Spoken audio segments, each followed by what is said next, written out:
ನಮಸ್ಕಾರ ಎಲ್ರಿಗೂ. ಇವತ್ತು ನಾವು ಆಪ್ಷನ್ ಬೈಯಿಂಗ್ ಹೇಗೆ ವರ್ಕ್ ಆಗುತ್ತೆ, ಅದರಲ್ಲಿರೋ ಅಡ್ವಾಂಟೇಜಸ್ ಏನು, ಅದೇ ಥರ ಅದರಲ್ಲಿರೋ ಡಿಸಡ್ವಾಂಟೇಜಸ್ ಏನು, ಆಪ್ಷನ್ ಬೈಯಿಂಗ್ ಯಾವಾಗ ಮಾಡಬೇಕು ಅನ್ನೋದನ್ನು ನಾವು ಇವತ್ತು ತಿಳ್ಕೊಳ್ಳೋಣ. ಸೊ ಆಪ್ಷನ್ ಬೈಯಿಂಗ್ ಬಗ್ಗೆ ತಿಳ್ಕೊಳ್ಳೋಕ್ಕೋಸ್ಕರ ನಾವೇನು ಮಾಡೋಣ, ಮೊದಲಿಗೆ ಆಪ್ಸ್ಟ್ರಾ ಅನ್ನೋ ಪ್ಲ್ಯಾಟ್ಫಾರ್ಮ್ಗೆ ಹೋಗೋಣ. ಆಪ್ಸ್ಟ್ರಾನಲ್ಲಿ ಇಲ್ಲಿ ಆಪ್ಷನ್ಸಲ್ಲಿ ಹೋದರೆ ಇಲ್ಲಿ ಸ್ಟ್ರಾಟಜಿ ಬಿಲ್ಡರ್ ಅಂತ ಒಂದು ಆಪ್ಷನ್ ಇದೆ. ಇಲ್ಲಿ ಹೋಗಿ ಇವಾಗ ನಾವು ನಿಫ್ಟಿ ಆಪ್ಷನ್ ಬೈ ಮಾಡಿದಾಗ ಹೇಗೆ ಬಿಹೇವ್ ಮಾಡುತ್ತೆ ಅನ್ನೋದನ್ನ ತಿಳ್ಕೊಳ್ಳೋಣ. ನಿಫ್ಟಿ ಈಗ ಸ್ಪಾಟ್ ಬಂದು 16,200 ಟ್ರೇಡ್ ಆಗ್ತಿದೆ. ಸೊ ನಾವು ಏನಂತಂದರೆ ಈಗ 16,200 ಆಪ್ಷನ್ನ ಬೈ ಮಾಡಿ ಅದ್ರ ಪೇ ಆಫ್ ಗ್ರಾಫ್ ನೋಡೋಣ. ಪೇ ಆಫ್ ಗ್ರಾಫ್ ನೋಡ್ತಾ ಅದು ಹೇಗೆ ವರ್ಕ್ ಆಗುತ್ತೆ ಅನ್ನೋದನ್ನ ತಿಳ್ಕೊಳ್ಳೋಣ. ನೋಡಿ, ಈಗ ನಾವು ಇಲ್ಲಿ 16,200 ಕಾಲ್ನ ಬೈ ಮಾಡೋಕ್ಕೆ ಇಲ್ಲಿ ಆ್ಯಡ್ ಮಾಡಿದ್ದೀರಿ. ಸೊ 16,200 ಆಪ್ಷನ್ ಬಂದು ಕಾಲ್ ಆಪ್ಷನ್ ಬಂದು ಇವಾಗ 138 ರುಪೀಸಲ್ಲಿ ಟ್ರೇಡ್ ಆಗ್ತಿದೆ. ಸೊ ಇವಾಗ ಕರೆಂಟ್ ಮಾರ್ಕೆಟ್ ನಿಫ್ಟಿ ಬಂದು 16,218 ಇದೆ. So on expiry by chance Nifty ಬಂದು ಕಂಟಿನ್ಯೂಸ್ ಆಗಿ ಮೇಲೆ ಹೋಗ್ತಿದ್ರೆ ಪ್ರಾಫಿಟ್ಸ್ ಇದೇ ಥರ ಇಂಕ್ರೀಸ್ ಆಗ್ತಿರುತ್ತೆ. ಸೊ ಅಂದರೆ ಈಗ ಕರೆಂಟ್ ಪ್ರೈಸಿಂದ ಕಂಟಿನ್ಯೂಸ್ ಆಗಿ ಇಂಕ್ರೀಸ್ ಆಗ್ತಾ ಹೋದರೆ ಸೊ ನಮಗೆ ಪ್ರಾಫಿಟ್ಸ್ ಬರುತ್ತೆ. ಇದು ಯಾವಾಗ ಡಿಪ್ಲಾಯ್ ಮಾಡಬೇಕು ಆಪ್ಷನ್ ಬೈಯಿಂಗ್ ಅಂತಂದರೆ ನಮಗೆ ಡೈರೆಕ್ಷನ್ ಪರ್ಫೆಕ್ಟ್ ಗೊತ್ತಿದೆ ಮತ್ತು ಟೈಮಿಂಗ್ ಕೂಡ ಕರೆಕ್ಟ್ ಇದೆ ಅನ್ನೋವಾಗ ಮಾತ್ರ ಇದನ್ನು ಡಿಪ್ಲಾಯ್ ಮಾಡಬೇಕಾಗುತ್ತೆ. ಸೊ ಡೈರೆಕ್ಷನು ಟೈಮಿಂಗ್ ಅಂತಂದಾಗ ಇವತ್ತು ನಿಫ್ಟಿ ಬಂದು ನಿಫ್ಟಿ ಚಾರ್ಟಿಗೆ ಹೋಗೋಣ. ಫಸ್ಟು ನಿಫ್ಟಿ ಚಾರ್ಟಿಗೆ ಹೋಗಿ ನಾವು ನಿಫ್ಟಿ ಎಲ್ಲಿದೆ, ಹೇಗೆ ಬಿಹೇವ್ ಮಾಡ್ತಿದೆ ಅನ್ನೋದನ್ನ ತಿಳ್ಕೊಳ್ಳೋಣ. ಸೊ ನಾನು ಈ ನಿಫ್ಟಿ ಚಾರ್ಟ್ಸ್ ನೋಡಲಿಕ್ಕೋಸ್ಕರ ನಾನು investing.com ಅನ್ನೋ ವೆಬ್ಸೈಟ್ನ ಯೂಸ್ ಮಾಡ್ತಿದ್ದೀನಿ. ಸೊ ಇವಾಗ ನಿಫ್ಟಿ ನೋಡಿದ್ರೆ ಇವತ್ತು 16,040 ಹತ್ರ ಓಪನ್ ಆಗಿ ಕ್ಲೋಸ್ ಆದಾಗ 16,200 ಹತ್ರ ಕ್ಲೋಸ್ ಆಗಿದೆ. ಸೊ ನಮ್ಮ ವ್ಯೂ ಏನಾದರೂ ಬುಲ್ಲಿಶ್ ಇತ್ತಂದರೆ ನಾವು ಇಲ್ಲಿ ಕಾಲ್ ಆಪ್ಷನ್ನ ಬೈ ಮಾಡ್ತೀರಿ, ಅದೇ ಥರ ಬೇರಿಶ್ ಇತ್ತಂದರೆ ಪುಟ್ ಆಪ್ಷನ್ನ ಬೈ ಮಾಡ್ತೀರಿ. ಈಗ ನಾವು ಇಲ್ಲಿ ನೋಡ್ತಿರೋದು ಏನಂದರೆ ಕಾಲ್ ಆಪ್ಷನ್ ಬೈ ಮಾಡಿದ್ರೆ ಬೈ ಚಾನ್ಸ್ ನಿಫ್ಟಿ ಕಂಟಿನ್ಯೂಸ್ ಆಗಿ ಇಂಕ್ರೀಸ್ ಆಗ್ತಾ ಹೋಗ್ತಿದ್ರೆ ಸೊ ಆಗೇನಾಗುತ್ತೆ, ಸೊ ನಮಗೆ ಪ್ರಾಫಿಟ್ ಬರುತ್ತೆ. ಸೊ ಬ್ರೇಕ್ ಈವನ್ ಇಲ್ಲಿ ಅನ್ನೋದು ನೋಡಬೇಕಾಗುತ್ತೆ. ಬ್ರೇಕ್ ಈವನ್ ಬಂದು ಏನಂತಂದರೆ ನಮ್ಮದು ಆಪ್ಷನ್ ಪ್ರೀಮಿಯಮ್ ಏನಿರುತ್ತಲ್ಲ 138 ರುಪೀಸು. ಸೊ ನಿಫ್ಟಿ ಬಂದು 16,338 ಕ್ರಾಸ್ ಆಗಬೇಕು, ಅಲ್ಲಿ ನಮ್ಮದು ಬ್ರೇಕ್ ಈವನ್ ಇರುತ್ತೆ. ಇಲ್ಲಿ ನೋಡಿದ್ರೆ ನಿಮಗೆ ಈ ಪಾಯಿಂಟಲ್ಲಿ ಬ್ರೇಕ್ ಈವನ್ ಆಗುತ್ತೆ. ಸೊ ಅದು ಬಂದು 16,338. ಸೊ ಇಲ್ಲಿ ಕೂಡ ಅದರದ್ದು ಡೀಟೇಲ್ಸ್ ಕೊಟ್ಟಿದ್ದಾರೆ, 16,339 ಅಂತ ಕೊಟ್ಟಿದ್ದಾರೆ. ಸೊ ಇದಕ್ಕಿಂತ ಮೇಲೆ ಯಾವಾಗ ನಿಫ್ಟಿ ಟ್ರೇಡ್ ಆಗ್ತಿರುತ್ತೆ ಅಲ್ಲಿಂದ ನಮಗೆ ಪ್ರಾಫಿಟ್ ಶುರು ಆಗುತ್ತೆ. ಬೈ ಚಾನ್ಸ್ ಇದ್ರ ಕೆಳಗಡೆನೇ ಉಳ್ಕೊಂಡ್ರೆ ಎಕ್ಸ್ಪೈರಿ ದಿನ ಸೊ ನಮಗೆ ಪ್ರೀಮಿಯಮಲ್ಲಿ ಲಾಸ್ ಆಗುತ್ತೆ. ಎಷ್ಟು ಲಾಸ್ ಆಗುತ್ತೆ ಅನ್ನೋದನ್ನ ಇಲ್ಲೇ ತಿಳ್ಕೊಬೋದು. ಆನ್ ಎಕ್ಸ್ಪೈರಿ ಇದು ಅಂದರೆ ಆನ್ ಎಕ್ಸ್ಪೈರಿ ಏನಾದರೂ ನಿಫ್ಟಿ ಬಂದು 16,245 ಉಳ್ಕೊಂಡ್ರೆ 3,500 ಲಾಸ್ ಆಗುತ್ತೆ. ಅದೇ ಥರ 16,339 ಕ್ರಾಸ್ ಆಗಿದ ತಕ್ಷಣ ಏನಾಗುತ್ತೆ, ನಮಗೆ ಪ್ರಾಫಿಟ್ ಶುರು ಆಗುತ್ತೆ. ಸೊ ಪ್ರಾಫಿಟ್ಸ್ ಹಂಗೆ ಎಕ್ಸ್ಪೋನೆನ್ಷಿಯಲಾಗಿ ಇಂಕ್ರೀಸ್ ಆಗ್ತಿರುತ್ತೆ. ಸೊ ಡೈರೆಕ್ಷನ್ ಕರೆಕ್ಟಾಗಿ ಗೊತ್ತಿದ್ದು ಈ ಒಂದು ವಾರದೊಳಗಡೆ ನಮ್ಮದು ಟಾರ್ಗೆಟ್ ಅಚೀವ್ ಆಗುತ್ತೆ ಅನ್ನೋವಾಗ ಮಾತ್ರ ಆಪ್ಷನ್ ಬೈಯಿಂಗ್ನ ಮಾಡಬೇಕು. ಇದರಲ್ಲಿ ಅಡ್ವಾಂಟೇಜಸ್ ಏನಂತಂದರೆ ನಮಗೆ ಲಿಮಿಟೆಡ್ ರಿಸ್ಕ್ ಇರುತ್ತೆ. ಸೊ ಇಲ್ಲಿ ನೋಡಿದ್ರೆ ನಮಗೆ ನಿಫ್ಟಿ 16,200 ಬೈ ಚಾನ್ಸ್ ಈವನ್ 15,000ವರೆಗೂ ಹೋದ್ರೂ ಸೊ ನಮಗೆ ಲಾಸ್ ನೋಡಿದ್ರೆ 6,942 ಅಂದರೆ ನಾವು ಏನು ಪ್ರೀಮಿಯಮ್ ಪೇ ಮಾಡಿರ್ತೀರಲ್ಲ ಸೊ 138 ರುಪೀಸು. ಸೊ 138 ರುಪೀಸ್ ಅಂತಂದಾಗ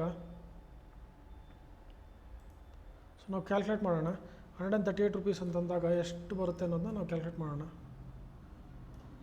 ಸೊ 138 ಇಂಟು 50 ಸೊ 6,900 ರುಪೀಸ್ ಬರುತ್ತೆ. ಸೊ ಅದು ಬಂದು ನಮ್ಮದು ಮ್ಯಾಕ್ಸಿಮಮ್ ಲಾಸ್ ಇದೆ ಇಲ್ಲಿ. ಮ್ಯಾಕ್ಸಿಮಮ್ ಅಂದರೆ ಮ್ಯಾಕ್ಸಿಮಮ್ ಲಾಸ್ ಬಂದು ಅಷ್ಟೇ ಇರುತ್ತೆ. ಸೊ 6,942. ಸೊ ಅದು ಏನು ನಾವು ಅಪ್ಫ್ರಂಟ್ ಪೇ ಮಾಡಿರ್ತೀರಲ್ಲ ಅಷ್ಟೇ ಲಾಸ್ ಇರುತ್ತೆ. ಸೊ ಅದರಿಂದ ಏನಂತಂದರೆ ನಮ್ಮದು ಡೌನ್ ಸೈಡ್ ಕ್ಯಾಪ್ ಆಗುತ್ತೆ ಮತ್ತು ಅಪ್ಸೈಡ್ ಪೊಟೆನ್ಷಿಯಲ್ ಅನ್ಲಿಮಿಟೆಡ್ ಆಗಿಬಿಡುತ್ತೆ. ಸೊ ಇದು ಒಂದು ಮೇಜರ್ ಅಡ್ವಾಂಟೇಜು ನಿಫ್ಟಿ ಅಥವಾ ಯಾವುದೇ ಆಪ್ಷನ್ ಬೈ ಮಾಡೋದ್ರಿಂದ. ಅಲ್ಲಿ ಅಡ್ವಾಂಟೇಜ್ ಏನಂತಂದರೆ ಡೌನ್ ಸೈಡ್ ರಿಸ್ಕ್ ಕ್ಯಾಪ್ ಆಗಿರುತ್ತೆ, ಬಟ್ ಅಪ್ಸೈಡ್ ಫುಲ್ ಓಪನ್ ಇರುತ್ತೆ. ಬಟ್ ಇದರಲ್ಲಿ ಡಿಸಡ್ವಾಂಟೇಜ್ ಏನಂತಂದರೆ ಬೈ ಚಾನ್ಸ್ ನಿಫ್ಟಿ ನಮ್ಮ ಡೈರೆಕ್ಷನಲ್ಲಿ ಬಂದು ಆಲ್ಮೋಸ್ಟ್ ಇವಾಗ 16,339 ಅಂದರೆ ಈ ಬ್ರೇಕ್ ಈವನ್ ಲೆವೆಲ್ಸಿಗೆ ಬಂದು ನಿಂತ್ಕೊಂಡ್ರು ಕೂಡ ನಮಗೆ ಇದು ಆಪ್ಷನ್ ಏನು ಗೇನ್ ಸಿಗಲ್ಲ. ಯಾಕಂತಂದರೆ ಈ ಎಂಟೈರ್ ಪ್ರೀಮಿಯಮ್ ಏನು ಮಾಡಿರ್ತೀರಿ ಅದೇ ಲೆವೆಲ್ಸಲ್ಲಿ ಬಂದು ನಿಂತ್ಕೊಳ್ಳುತ್ತೆ, ನಮಗೆ ಏನಂತ ಪ್ರಾಫಿಟ್ಸ್ ಆಗೋಲ್ಲ. ಬೈ ಚಾನ್ಸ್ ಇದು 16,300 ಉಳ್ಕೊಂಡ್ರೆ ನಮ್ಗೆ 39 ರುಪೀಸ್ದಷ್ಟು ಲಾಸ್ ಆಗ್ತಿರುತ್ತೆ. ಸೊ ಏನಾಗುತ್ತೆ, ಬೈ ಚಾನ್ಸ್ ಎಕ್ಸ್ಪೈರಿವರೆಗೂ ಇದೆಲ್ಲೂ ಜಾಸ್ತಿ ಮೂವ್ ಆಗಲಿಲ್ಲ ಅಂತಂದರೆ ಪ್ರೀಮಿಯಮ್ ಡಿಕೆಯಿಂದ ನಮ್ಮದು ವ್ಯಾಲ್ಯೂ ಕಳ್ಕೊಳ್ತಾ ಇರುತ್ತೆ. ಸೊ ಅದೊಂದು ಮೇಜರ್ ಡಿಸಡ್ವಾಂಟೇಜ್ ಆಪ್ಷನ್ ಬೈಯಿಂಗಲ್ಲಿ. ಸೊ ಈಗ ನಾವೇನು ಮಾಡೋಣ, ಇದು ಕಾಲ್ ಆಪ್ಷನ್ ಆಯಿತು. ಈಗ ಪುಟ್ ಆಪ್ಷನ್ ಹೇಗೆ ಬಿಹೇವ್ ಮಾಡುತ್ತೆ ಅನ್ನೋದನ್ನ ನೋಡೋಣ. ಸೊ ಈಗೇನು ಮಾಡೋಣ, ಇಲ್ಲಿ ಕಾಲ್ ಆಪ್ಷನ್ ಜಾಗದಲ್ಲಿ ಪುಟ್ ಆಪ್ಷನ್ ಅಂತ ಆ್ಯಡ್ ಮಾಡಿ ಆ್ಯಡ್ ಪೊಸಿಷನ್ ಅಂತ ಮಾಡ್ತೀನಿ. ಸೊ ಈಗ ನೋಡಿ ಪುಟ್ ಆಪ್ಷನಲ್ಲಿ ಏನಾಗುತ್ತೆ, ಬೈ ಚಾನ್ಸ್ 16,200 ಕೆಳಗಡೆ ಹೋಗ್ತಾ ಇದ್ದರೆ ಸೊ ನಮಗೆ ಪ್ರಾಫಿಟ್ಸ್ ಇನ್ಕ್ರೀಸ್ ಆಗ್ತಾ ಹೋಗುತ್ತೆ. ಸೊ ಅದೆಷ್ಟು ಕೆಳಗಡೆ ಹೋಗುತ್ತೆ ಅಷ್ಟು ನಮಗೆ ಪ್ರಾಫಿಟ್ಸ್ ಇರುತ್ತೆ. ಅದು ಅನ್ಲಿಮಿಟೆಡ್ ಪ್ರಾಫಿಟ್ಸ್ ಆಗುತ್ತೆ, ಅಂದರೆ ಡೌನ್ ಸೈಡ್ ಎಷ್ಟು ಜಾಸ್ತಿ ಹೋಗುತ್ತೆ ಅಷ್ಟು ಪ್ರಾಫಿಟ್ಸ್ ಆಗುತ್ತೆ. ಬಟ್ ಈ ಕಡೆ ಲಾಸ್ ಅಂತ ನೋಡಿದಾಗ ನಮ್ಮದು ಪ್ರೀಮಿಯಮ್ ಎಷ್ಟು ಪೇ ಮಾಡಿರ್ತಾರಲ್ಲ 177, ಸೊ ಅದೇ ನಮ್ಮದು ಮ್ಯಾಕ್ಸ್ ಲಾಸ್ ಆಗುತ್ತೆ. ಸೊ ಅದೇ ಆಪ್ಷನ್ ಬೈಯಿಂಗಲ್ಲಿ ಮೇಜರ್ ಅಡ್ವಾಂಟೇಜ್ ಅಂತ ನೋಡಿದಾಗ ಲಿಮಿಟೆಡ್ ರಿಸ್ಕ್ ಇರುತ್ತೆ ಅನ್ನೋದು ಒಂದು ಅಡ್ವಾಂಟೇಜು. ಬಟ್ ಡೌನ್ ಸೈಡ್ ಏನಂತಂದರೆ ಸೊ ಪ್ರೀಮಿಯಮ್ ಡಿಕೆ ಆಗ್ತಾ ಇರುತ್ತೆ. ಸೊ ನಮ್ಮ ಡೈರೆಕ್ಷನ್ ಕರೆಕ್ಟ್ ಇರಬೇಕು, ಜೊತೆಗೆ ಒಂದೆರಡು ದಿನದಲ್ಲೇ ಮೂವ್ಮೆಂಟ್ ಬರುತ್ತೆ ಅನ್ನೋ ಪಕ್ಕ ಇದ್ದಾಗ ಮಾತ್ರ ಆಪ್ಷನ್ ಬೈಯಿಂಗ್ ಮಾಡಬೇಕು. ಸೊ ಅದನ್ನು ತಿಳ್ಕೊಬೇಕಾಗುತ್ತೆ ನಾವು.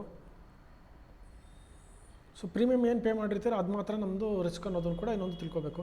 ಇಲ್ಲಿ ಪ್ರಾಬಬಿಲಿಟಿ ಆಫ್ ಪ್ರಾಫಿಟ್ ಅಂತಲೂ ಬರೆದಿರ್ತಾರೆ. ಸೊ ಪ್ರಾಬಬಿಲಿಟಿ ಆಫ್ ಪ್ರಾಫಿಟ್ ಅಂತ ನೋಡಿದಾಗ 32% ಪ್ರಾಬಬಿಲಿಟಿ ಆಫ್ ಪ್ರಾಫಿಟ್ ಅಂತ ಹಾಕಿದ್ದಾರೆ. ಸೊ ಅದರ ಅರ್ಥ ಏನಂತಂದರೆ as per current position 32% of the times ಈ ಪುಟ್ ಆಪ್ಷನ್ನ ನಾವು ಬೈ ಮಾಡಿದ್ರೆ ಪ್ರಾಫಿಟ್ ಅಲ್ಲಿರೋ ಚಾನ್ಸಸ್ ಇರುತ್ತೆ ಅನ್ನೋದನ್ನ ಇದು ಮಾಡ್ತಾರೆ. ಈಗ ಇವತ್ತಿನ ಚಾರ್ಟ್ ನೋಡೋಣ. ನಿಫ್ಟಿ ಚಾರ್ಟ್ ನೋಡಿದ್ರೆ ಇವತ್ತು ಬಂದು 23 ಮೇ 2022, ಇಲ್ಲಿ ಕೆಳಗಡೆ ನಮ್ಮದು ಡೇಟ್ ಕೂಡ ಕಾಣ್ತಿದೆ. ಸೊ 15 ಮಿನಿಟ್ ಚಾರ್ಟಲ್ಲಿ ಹೋದಾಗ ಈಗೇನಾಗಿದೆ, ಬೆಳಗ್ಗೆ ಗ್ಯಾಪ್ ಅಪ್ ಆಗಿದೆ, ಗ್ಯಾಪ್ ಅಪ್ ಆಗಿ ಕಂಟಿನ್ಯೂ ಆಗಿದೆ. ಬಟ್ ಆಫ್ಟರ್ 130 ಕಂಟಿನ್ಯೂಸ್ ಆಗಿ ಸೆಲ್ಲಿಂಗ್ ಬಂದಿದೆ. ಸೆಲ್ಲಿಂಗ್ ಬಂದು ಡೌನ್ ಸೈಡಲ್ಲಿ ನಮ್ಮದು ಕ್ಲೋಸ್ ಆಗಿದೆ. ಸೊ ಅದರಿಂದ ಏನಂತಂದರೆ, ಸೊ ಇದರ ಅರ್ಥ ಏನಂತಂದರೆ ಸೆಕೆಂಡ್ ಹಾಫಲ್ಲಿ ಸೆಲ್ಲಿಂಗ್ ಬಂದಿರೋದ್ರಿಂದ ನಾಳೆ ಸೆಲ್ಲಿಂಗ್ ಕಂಟಿನ್ಯೂ ಆಗೋ ಚಾನ್ಸಸ್ ಇರುತ್ತೆ. ಸೊ ಅದರ ಅರ್ಥ ಏನಂತಂದರೆ ಇಲ್ಲಿ ನೋಡಿದಾಗ 16,200 ಪುಟ್ ನಾವು ಬೈ ಮಾಡಿಕೊಂಡ್ರೆ ಇಲ್ಲಿ ನಮ್ಮದು ಪ್ರಾಬಬಿಲಿಟಿ ಇವತ್ತಿನ ಪ್ರಕಾರ ಕಡಿಮೆ ಇದ್ರೂ ನಾಳೆ ಚಾರ್ಟ್ ಪ್ಯಾಟರ್ನ್ ಪ್ರಕಾರ ನಮ್ಮ ಡೈರೆಕ್ಷನ್ ಕರೆಕ್ಟ್ ಆಗೋ ಚಾನ್ಸಸ್ ಜಾಸ್ತಿ ಇರೋದ್ರಿಂದ ಪುಟ್ ಆಪ್ಷನ್ನ ನಾವು ಬೈ ಮಾಡ್ಬೋದು. ಇದು ಬಂದು ಬೇಸಿಕ್ ಬೈಯಿಂಗ್ ಆಫ್ ಆಪ್ಷನ್ನು. ಪುಟ್ಟು ಮತ್ತು ಕಾಲ್ ಎರಡನ್ನೂ ನಾನು ಎಕ್ಸ್ಪ್ಲೈನ್ ಮಾಡಿದ್ದೀನಿ. ಸೊ ಇದು ಬಂದು ಬೇರೆ ಎಲ್ಲದಕ್ಕೂ ಇದೇ ಥರ ಅಪ್ಲೈ ಆಗುತ್ತೆ. ಈಗ ನಾವು ಇದೇ ಎಕ್ಸಾಂಪಲ್ನ ಬ್ಯಾಂಕ್ ನಿಫ್ಟಿಯಲ್ಲಿ ನೋಡೋಣ. ಬ್ಯಾಂಕ್ ನಿಫ್ಟಿ ಬಂದು ಈಗ 34,247 ಟ್ರೇಡ್ ಆಗ್ತಿದೆ. ಸೊ ನಾವು 34,200 ಕಾಲ್ ನೋಡಿದ್ರೆ ಸೊ ಅದರದ್ದು ಪೇ ಆಫ್ ಗ್ರಾಫ್ ಕೂಡ ಸಿಮಿಲರ್ ಟು ನಿಫ್ಟಿನೇ ಬರುತ್ತೆ. ಸೊ ಇದರಲ್ಲಿ ಏನಂತಂದರೆ ಈ ಪಾಯಿಂಟ್ ಬ್ರೇಕ್ ಇವನ್ ಪಾಯಿಂಟ್ ಆಗುತ್ತೆ. ಬ್ರೇಕ್ ಇವನ್ ಬಂದು 34,539, ಅಂದರೆ 338 premium plus current strike price ಏನು ನಾವು ಸೆಲೆಕ್ಟ್ ಮಾಡಿರಲ್ಲ 34,200. ಸೊ ಅದ ಮೇಲೆ ನಮಗೆ ಪ್ರಾಫಿಟ್ಸು ಶುರು ಆಗಲಿಕ್ಕೆ ಸ್ಟಾರ್ಟ್ ಆಗುತ್ತೆ. ಅದೇ ಅದರಲ್ಲಿ ನಿಫ್ಟಿಯಲ್ಲಿ ಹೇಳಿದಾಗೆ ಇದರಲ್ಲಿ ಕೂಡ ಅನ್ಲಿಮಿಟೆಡ್ ಅಪ್ ಸೈಡ್ ಇರುತ್ತೆ, ಬಟ್ ಡೌನ್ ಸೈಡ್ ಬಂದು ಗ್ಯಾಪ್ ಆಗುತ್ತೆ. ಈಗ ಪುಟ್ ಆಪ್ಷನ್ ನೋಡುವ. ಪುಟ್ ಆಪ್ಷನಲ್ಲಿ ಕೂಡ ನಿಫ್ಟಿಯಲ್ಲಿ ಹೇಗೆ ಬಿಹೇವ್ ಮಾಡ್ತಲ್ಲ, ಸೊ ಅದೇ ಥರನೇ ಪುಟ್ ಆಪ್ಷನಲ್ಲಿ ಕೂಡ ಇಲ್ಲಿ ಡೌನ್ ಸೈಡಲ್ಲಿ ನಮಗೆ ಪ್ರಾಫಿಟ್ಸ್ ಇನ್ಕ್ರೀಸ್ ಆಗ್ತಿರುತ್ತೆ. ಅಂದರೆ ಕೆಳಗಡೆ ಬ್ಯಾಂಕ್ ನಿಫ್ಟಿ ಕೆಳಗಡೆ ಹೋದರೆ ಪ್ರಾಫಿಟ್ಸ್ ಆಗ್ತಿರುತ್ತೆ, ಮೇಲೆ ಹೋದರೆ ನಮಗೆ ಲಾಸ್ ಬಂದು ನಾವು ಪ್ರೀಮಿಯಮ್ ಏನು ಪೇ ಮಾಡಿರ್ತೀರೋ ಅದೇ ಆಗಿರುತ್ತೆ. ಸೊ ಎಲ್ಲ ಆಪ್ಷನ್ ಬೈಯಿಂಗಲ್ಲಿ ಪ್ರಾಬ್ಲಮ್ ಇರೋದು ಏನಂತಂದರೆ ಪ್ರೀಮಿಯಮ್ ಡ್ರಾಪ್ ಅಂದರೆ ಪ್ರೀಮಿಯಮ್ ಡಿಕೆ ತೀಟಾ ಅನ್ನೋ ಒಂದು ಇದು ವ್ಯಾಲ್ಯೂ ಇದೆ ಗ್ರೀಕ್ಸಲ್ಲಿ ನೋಡಿದಾಗ. ಇಲ್ಲಿ ಗ್ರೀಕ್ ಕಾಣುತ್ತೆ ನೋಡಿ, ಡೆಲ್ಟಾ, ತೀಟಾ, ಗಾಮಾ, ವೇಗ ಅಂತ. ಇನ್ನೊಂದು ವೀಡಿಯೋನಲ್ಲಿ ನಾನು ಕಂಪ್ಲೀಟ್ ವೀಡಿಯೋ ಮಾಡ್ತೀನಿ ಪ್ರತಿಯೊಂದು ಗ್ರೀಕ್ಸ್ ಮೇಲೆ. ಇಲ್ಲಿ ಏನಂತಂದರೆ ತೀಟಾ ಅನ್ನೋದು ಬಂದು ಟೈಮ್ ಡಿಕೆ, ನಾನೇನು ಹೇಳ್ತಿದ್ನಲ್ಲ ಅದ್ರ ಬಗ್ಗೆ ಇಲ್ಲಿ ಮೆನ್ಷನ್ ಆಗುತ್ತೆ. So every day by chance bank Nifty ಎಲ್ಲೂ ಮೂವ್ ಆಗದೆ ಇದ್ದರೂ ಕೂಡ ನಮಗೆ 68 ಪಾಯಿಂಟ್ಸ್ದು ಡ್ರಾಪ್ ಕಾಣ್ತಿರುತ್ತೆ ಅನ್ನೋದನ್ನ ಇಲ್ಲಿ ಡಿಫೈನ್ ಮಾಡ್ತಿರುತ್ತೆ. ಸೊ ಅಂದರೆ ಇವತ್ತು ಬ್ಯಾಂಕ್ ನಿಫ್ಟಿ ಬಂದು 34,200 247 ಸೊ 34,247 ನಾಳೆ ಡೇ ಕೂಡ ಕ್ಲೋಸ್ ಆದರೆ ಇವತ್ತು ನಮ್ಮದು ಪ್ರೀಮಿಯಮ್ ಬಂದು 443 ಇರೋದು ನಾಳೆ 68ಇಂದ 70 ರೂಪೀಸ್ ಡ್ರಾಪ್ ಆಗಿ ಆಲ್ಮೋಸ್ಟ್ 370ಗೆ ಬಂದು ಉಳ್ಕೊಳ್ಳುತ್ತೆ ಅನ್ನೋದನ್ನ ಇದು ಸಿಗ್ನಿಫೈ ಮಾಡುತ್ತೆ. ಸೊ ಈ ತೀಟಾ ಡಿ ಕೆ ನಮಗೆ ಆಪ್ಷನ್ ಬೈಯರ್ಸ್ ಯಾರೇ ಆಗಿದ್ದರೂ ಅವ್ರಿಗೆ ತುಂಬ ಮೇಜರ್ ಇಂಪ್ಯಾಕ್ಟ್ ಮಾಡುತ್ತೆ. ಅದರಿಂದ ನಾನು ಸಜೆಸ್ಟ್ ಮಾಡೋದೇನಂತಂದರೆ ಆಪ್ಷನ್ ಬೈಯಿಂಗಲ್ಲಿ ಹೋಗೋಕ್ಕಾಗಿದ್ದರೆ ಮ್ಯಾಕ್ಸಿಮಮ್ ಇಂಟ್ರಾಡೇ ಅಥವಾ 1 ಡೇ ಅಥವಾ 2 ಡೇ ಮ್ಯಾಕ್ಸಿಮಮ್ ಹೋಲ್ಡ್ ಮಾಡಬೇಕು. ಅದಕ್ಕಿಂತ ಹೆಚ್ಚು ಹೋಲ್ಡ್ ಮಾಡಬಾರ್ದು. ಎಕ್ಸ್ಪೈರಿವರೆಗೂ ಹೋಲ್ಡ್ ಮಾಡ್ತೀರಾ ಅಂತ ಅಂದ್ಕೊಂಡ್ರೆ 90% ಆಫ್ ದ ಟೈಮ್ಸ್ ಲಾಸೇ ಆಗುತ್ತೆ. ಅದಾದಮೇಲೆ ಒಂದು ಥಿಯರಿ ಪ್ರಕಾರ ಹೋದರೆ 95% of the option buyers will always lose money ಅಂತ ಹೇಳ್ತಾರೆ. ಸೊ ಅದರಿಂದ ಏನಂತಂದರೆ ಎಕ್ಸ್ಪೈರಿವರೆಗೂ ಇಟ್ಕೊಳ್ಳೋದು ಸಜೆಸ್ಟ್ ಮಾಡೋದೇ ಇಲ್ಲ. ಏನಿದ್ರೂ ಎಕ್ಸ್ಪೈರಿಗೆ ಮುಂಚೆ ಎಷ್ಟಾಗುತ್ತೋ ಅಷ್ಟು ಪ್ರಾಫಿಟ್ಸ್ ಬುಕ್ ಮಾಡಿಕೊಂಡು ಎಕ್ಸಿಟ್ ಆಗಕ್ಕೆ ನೋಡಬೇಕು. ಮೋಸ್ಟ್ ಆಫ್ ದ ಕೇಸಸಲ್ಲಿ ನಾನೇನು ಸಜೆಸ್ಟ್ ಮಾಡ್ತೀನಿ, ಇನ್ ದ ಮನಿ ಆಪ್ಷನ್ ಅಂತಂದರೆ ಈಗ ಬ್ಯಾಂಕ್ ನಿಫ್ಟಿ 34,200 ಟ್ರೇಡ್ ಆಗ್ತಿದ್ರೆ 34,000 ಆಪ್ಷನ್ ಕಾಲ್ ಬೈ ಮಾಡೋದಾದರೆ 34,000 ಅಥವಾ ಪುಟ್ ಬೈ ಮಾಡೋದಾದರೆ 34,500 ಪುಟ್ ಇದನ್ನು ಬೈ ಮಾಡಿಕೊಂಡು ಅದನ್ನು ಟ್ರೇಡ್ ಮಾಡೋದು ಬೆಟರ್ ಆಪ್ಷನ್. ಪ್ರೀಮಿಯಮ್ ಜಾಸ್ತಿ ಇದ್ದರೂ ಕೂಡ ಇದು ಝೀರೋ ಆಗೋ ಚಾನ್ಸಸ್ ಕಡಿಮೆ ಇರುತ್ತೆ. ಅದ್ರ ಜೊತೆಗೆ ಮೂವ್ಮೆಂಟ್ ಬಂದಾಗ ತುಂಬ ಫಾಸ್ಟಾಗಿ ಬರುತ್ತೆ. 600 ರೂಪೀಸ್ ಇದ್ರೂ ತುಂಬ ಫಾಸ್ಟಾಗಿ ಮೂವ್ಮೆಂಟ್ ಬರೋದ್ರಿಂದ ಅದು ನಮ್ಮ ಏನಾದರೂ ಮೂವ್ ಬಂದರೆ ಅದನ್ನು ಕ್ಯಾಪ್ಚರ್ ಮಾಡೋಕ್ಕೆ ಆಗುತ್ತೆ. ಸೊ ಇಲ್ಲಿಗೆ ಆಪ್ಷನ್ ಬೈಯಿಂಗ್ ವೀಡಿಯೋನ ನಾನು ಎಂಡ್ ಮಾಡ್ತೀನಿ. ಮುಂದಿನ ವೀಡಿಯೋಲ್ಲಿ ಆಪ್ಷನ್ ಸೆಲ್ಲಿಂಗ್ ಹೇಗೆ ವರ್ಕ್ ಆಗುತ್ತೆ, ಅದ್ರದ್ದು ಪೇ ಆಫ್ ಹೇಗೆ ವರ್ಕ್ ಆಗುತ್ತೆ, ಮತ್ತು ಬೇರೆ ಪ್ಯಾರಾಮೀಟರ್ಸ್ ಏನು, ಆಪ್ಷನ್ ಸೆಲ್ಲಿಂಗ್ ಯಾವಾಗ ಮಾಡಬೇಕು ಅನ್ನೋದನ್ನ ನಾನು ತಿಳಿಸ್ಕೊಡ್ತೀನಿ. ಮುಂದೆ ಇನ್ನೂ ಮುಂದಿನ ಸೀರೀಸಲ್ಲಿ ನಾನು ಆಪ್ಷನ್ ಸ್ಟ್ರಾಟಜಿಗಳ ಬಗ್ಗೆ ಕೂಡ ನಿಮಗೆ ತಿಳಿಸ್ಕೊಡ್ಲಿಕ್ಕೆ ಟ್ರೈ ಮಾಡ್ತೀನಿ. ಧನ್ಯವಾದಗಳು.